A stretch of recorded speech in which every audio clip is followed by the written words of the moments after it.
Good night, Pauls. Welcome back to Gabisa Bahasa Inggris Part 30. And today is Monday. Tomorrow is Tuesday, of course. Tomorrow I will have an annual business plan in my office. And I guess I will talk about today's activity for this video or for today's topic. So today I went to some of our partners company. So I was work at some butler company, fast moving consumer goods that produce beverages in Indonesia. We serve beverages in some pack. We produce plastic bottle, glass bottle, and some kind of bag, and it was filled by our concentrate and syrup. So let's talk about the plastic bottle. Our goods is one of our variants of or one of our pack in my company is beverages in the package of plastic bottle.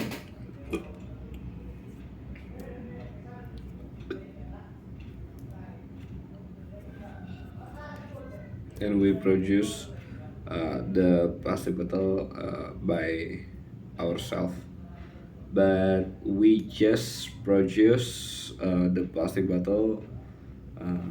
So from before, the form of the plastic bottle is like this one. The plastic bottle is form the plastic bottle form is like a smaller version of this one, and we called it the pre-form.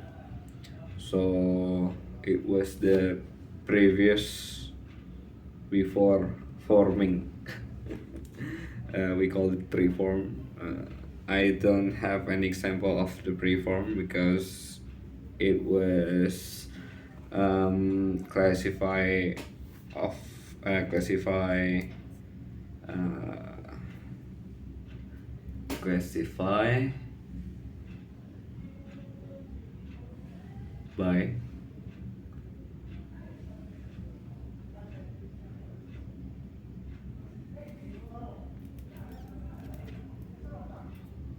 it was classified of one classified as it was classified as raw material raw material of our company. So I don't have one. Before the preform is like a smaller version of this one, but the size is like 1/5 size of this plastic bottle. So before the plastic bottle, we have a raw material before preform. We have resin. It was like smaller version of the plastic. The form of resin is like a sand, but it have a bigger size than a sand. And we I guess the flow process from the resin to preform is we melt the resin and then we put it in the mold and we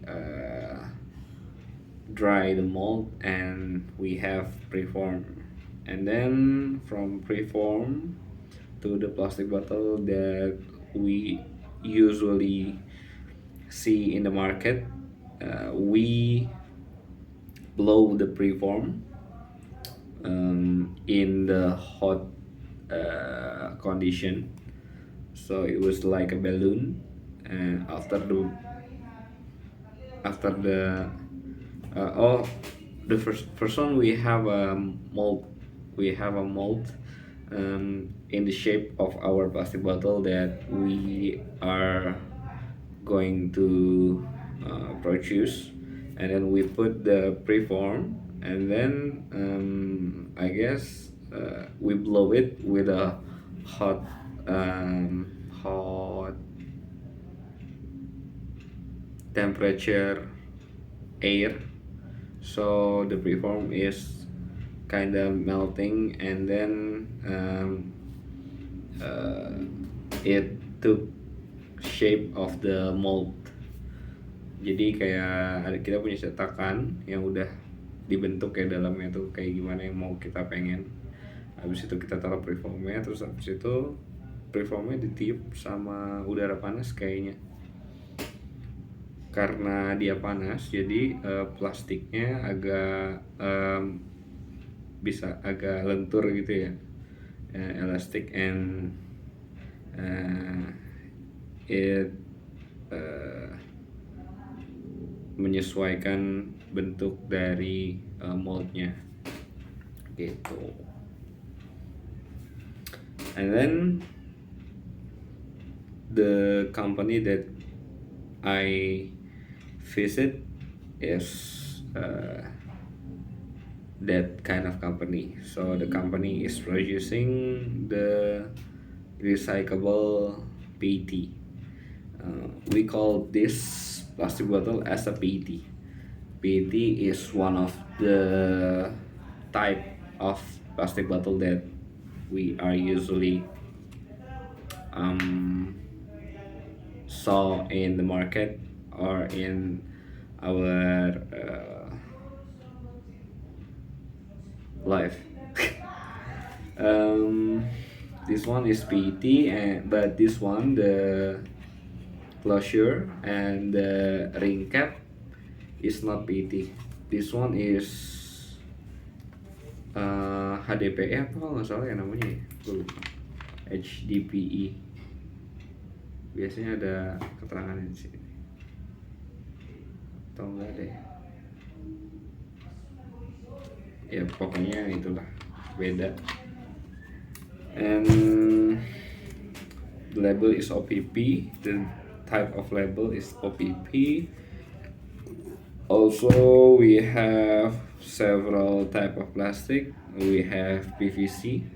PVC is when you found a bottle that have a extra label, or not extra plastic to cover the closure. Usually it was clear, and before we drink the bottle we used to tear the plastic, and that was the PVC plastic. And also we have PE. PE plastic is plastic kresek. Plastic kresek is PE. The plastic that we used to we usually used to bring our stuff or to package our belanjaan in the market. That was PE. And also we have this one. This one is apa nih ya?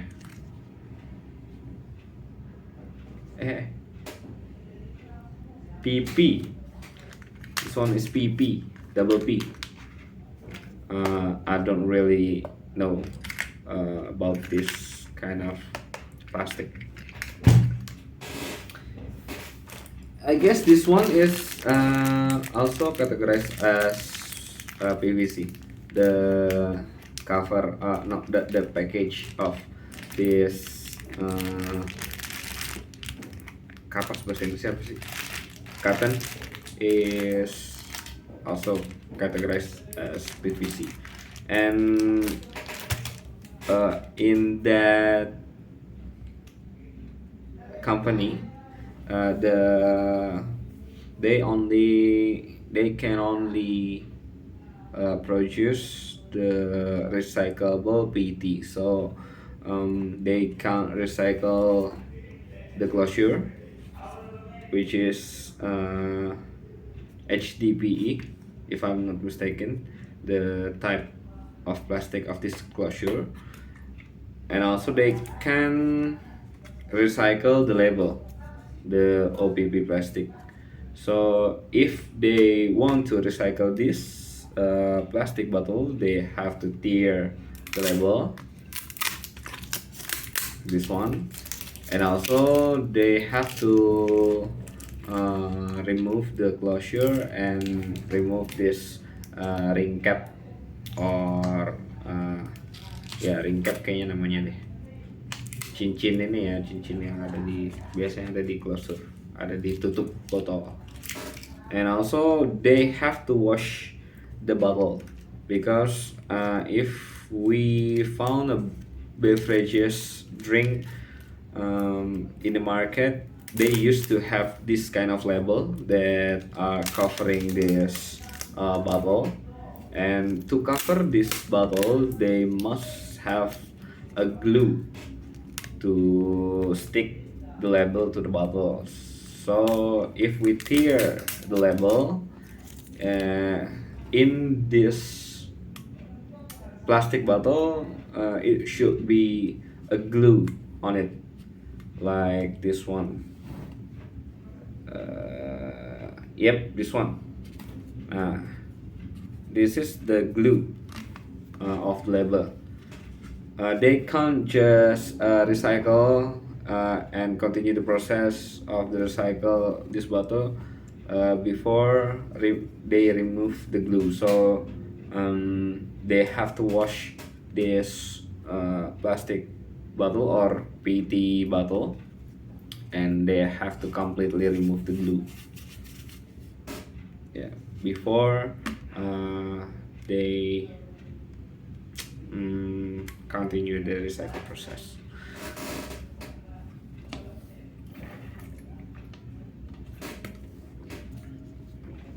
And the company is located at Delta Mas industrial, kawasan industri namanya, bahasa Inggrisnya apa gue nggak tahu lagi ya, pokoknya di kawasan industri Delta Mas. And we have a great times in that company. We are provided with company tour, line visit, so we saw the real process of recyclable plastic bottle. And from this time, and nggak from this time apa ya, pokoknya by now our government is having